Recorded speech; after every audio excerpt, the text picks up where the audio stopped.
And if you haven't seen what's inside my pants, what gives you a right to make assumptions about it? I'm going through an emo phase. When someone says no, they mean no. This is the face of autism.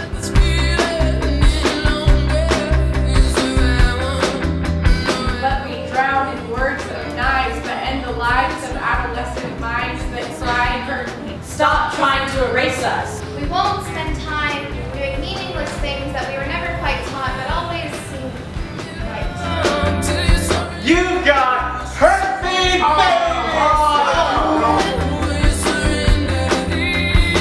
So TOMBOi came to DA one day, and when we saw Red, they came and we were talking about this giant spectrum of people, the spectrum of sexualities, and how it's not just a straight or gay, it's an entire spectrum, exactly.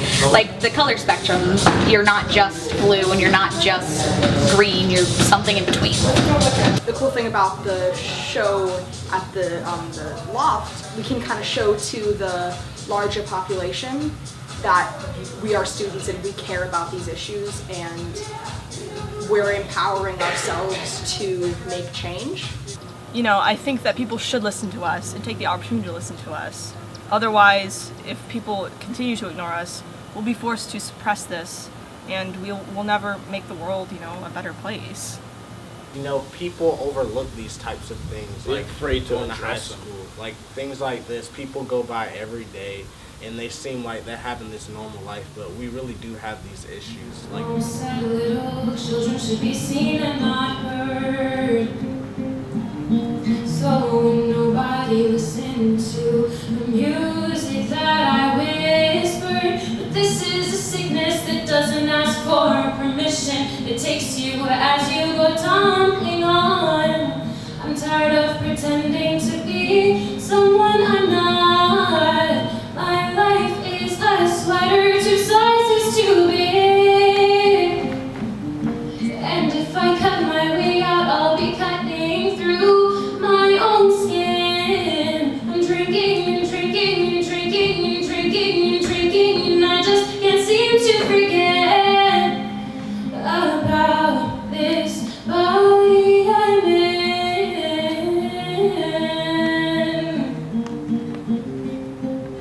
To me, it's like we spend our entire lives listening to what the media feeds us and being told that that's what we're supposed to turn into someday.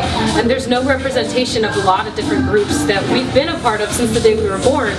And a lot of people argue that and say that, it's nurture versus nature or whatever, but the truth is that as those feelings are developing and as the questions are coming as you grow up, nobody's telling you that it's okay to have those questions in the first place.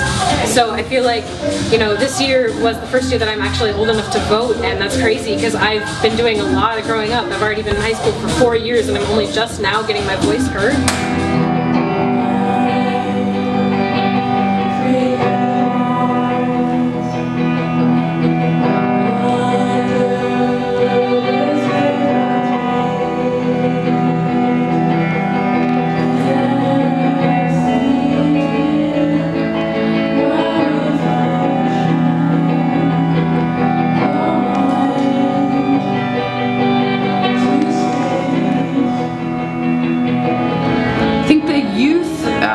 In general, in a broad sense, are the most important voices because it takes a long time to develop ignorance and hatred, and when you're young you're open to the world and you feel like anything is possible, and so those are the people who we need to look to for the decisions of the next generation. We can't rely on people who are tired and feel beat down. We need the people who are like raging for life and passionate about the next step and ready to make it happen. When this was presented, we thought it was such a great idea to kind of use the art as the power of the message. We do that very similarly in TOMBOi. We use our music to kind of get the message about queer equality and equality in general out there. Although herpes is not curable, it is treatable. So make sure that you and your partner get tested before you do something you're going to regret. HPV doesn't have many symptoms, but one of them is genital warts. But remember, even if the warts go away, HPV doesn't. Like HPV and herpes, HIV lasts forever. Although it isn't mentioned in our scene, it is a very serious issue, especially in our city. Jacksonville is ranked 3rd in the nation for HIV rates. We need to educate ourselves in order to stop this disease from spreading further. One night of fun can lead to a lifetime of pain. And don't let your impulses become your regrets.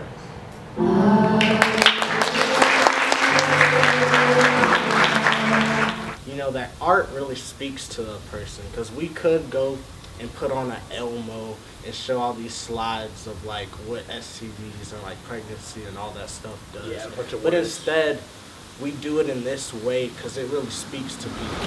As an artist, you're put into kind of a position of power yourself, especially in situations where you're on a stage and you're actually elevated.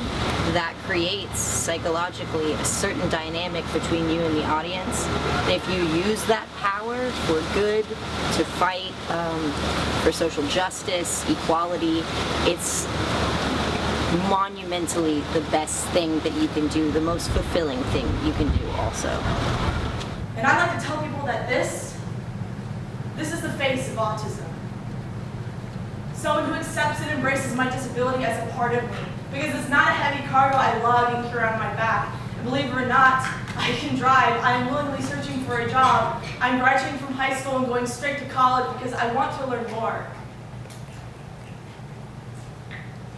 My special interests range from birds to Russian history. I can run my mouth a mile a minute about a bird's flight pattern. The trivia you may call useless, but is important to me. Yes, I'm shy, but my friends can agree. My personality is pretty interesting. My creativity can write you a poem of who I am. My bedtime stories are encyclopedias and Wikipedia articles I read until I can talk knowledge in my sleep. Autism is not a stereotype. It's who I am. Any questions? I hope that people will gain the knowledge about what autism is and what it isn't. In my piece, I kind of describe the stereotypes and stuff like that, what people think of when they hear the word autistic. And a lot of that is very untrue. You know, stereotypes exist to hurt others. And I really want to break that stereotype, you know, tell people, hey, you know, autism doesn't have a face. It's not something that you automatically see someone, you know, like, oh, they're autistic. You know, like, it happens like anybody. Ignorance leads to fear, and fear leads to bigotry, and the only way to combat that is to teach. And the only way to teach people is to raise awareness about the issues that they don't know about.